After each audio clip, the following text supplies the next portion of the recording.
Hello and welcome to 6 Minute English. I'm Sophie. 私はニル. What did you say? 私はニル. I'm Neil. It's Japanese, Sophie. Very good, Neil. So your Japanese language lessons are going well then? They are indeed. And did you know, Sophie, that scientists believe learning a second language can boost brain power? Bilingualism, or speaking two languages equally well, is a form of brain training. Brain training is where you're learning ways to increase your memory or intelligence. That's great, Neil, but you're not exactly bilingual, are you? Not yet, no. Well, brain training is the subject of today's show. And ways to train your brain might be doing a crossword puzzle, playing chess, or studying a new language. Now, I have a question for you, Neil. Oh, I hope my brain is up to the challenge. I'm sure it is. Can you tell me how many neurons or nerve cells are there in the typical human brain? Is it A, 8.6 billion, B, 86 billion, or C, 860 billion? I'm going to say A, 8.6 billion. Well, we'll find out later on in the show whether you got the answer right or not. But now, let's listen to neuropsychologist Dr. Catherine Loveday talking about why being bilingual may protect your brain from damage if you have a stroke. I think the theory behind why bilingualism might be a protective factor is that it involves a lot of switching. There's a lot of attentional changes, lots of switching, and that seems to exercise the sort of executive parts of our brain. Those parts of the brain are then kind of stronger and fitter when it comes to resisting some kind of damage from stroke. A stroke is a serious illness that occurs when blood flow to an area of the brain is cut off.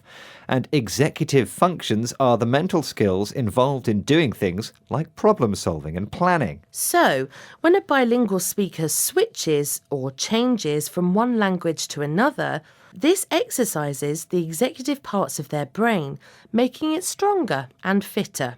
And because the brain is stronger, it's able to resist or prevent damage caused by a stroke. But many of us aren't bilingual, are we? So our brains aren't going to be protected against strokes.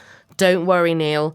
There are other things you can do to exercise your brain. If you're right-handed, doing tasks like brushing your teeth with your left hand will stimulate your brain. Or getting dressed in the dark with your eyes shut. Or simply memorising a list of words. For example, your shopping list. Doing things with the wrong hand sounds hard, but the shopping list thing sounds easier. Okay, let's see. Pizza, donuts, crisps, bottle of Coke, chocolate cake. That's not a very healthy list, Neil. A good diet is also important in keeping your brain fit and healthy. Maybe I should cut down on the chocolate cake then. Actually, that's one thing you could leave on the list. According to research, chocolate may enhance or improve cognitive performance, and that is your ability to acquire and utilise knowledge. Now, let's listen to Dr. Loveday talking about building up our cognitive reserve. This is the idea of building up extra abilities to help protect the brain against declining memory or thinking. Continually just stimulating the brain, things like learning a language, learning music, just educating yourself seems to continue to build up that cognitive reserve. So even if people take up languages or take up other things later in life, it will give them a degree of protection. Stimulate means to make something become more active. Not sure I'm continually stimulating my brain. What do you think, Sophie? With all our stimulating discussions, Neil, I'm sure we're both building up our cognitive reserve. And there are your Japanese lessons too. Well, so I am doing well as far as my cognitive reserve goes. Sophie, you've put my mind at rest. And if you put someone's mind at rest, you stop them worrying. Well, don't get too relaxed, Neil. Your brain needs constant stimulation, remember? I think I might just lie down after the show with a box of chocolates and today's crossword. Or maybe I'll memorise another shopping list, this time in Japanese. OK. I think it's time to hear the answer to today's quiz question. I asked, how many neurons are there in a typical human brain?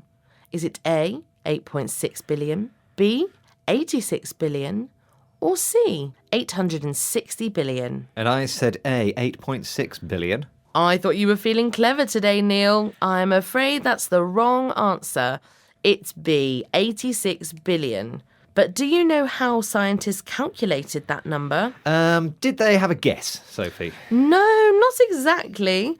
Apparently, the easiest way is to count how many neurons there are in one part of the brain and then multiply that for the rest of the brain's volume. Wow, that's a lot of brain cells. Okay, can we hear the words we learned today? They are bilingualism, brain training, neurons, stroke, executive functions, switches, resist, enhance, cognitive reserve, stimulate, put someone's mind at rest. Well, that's the end of today's 6-Minute English. Don't forget to join us again soon. Bye-bye now. Sayonara. Ciao. Hasta luego. 6-Minute English from the BBC.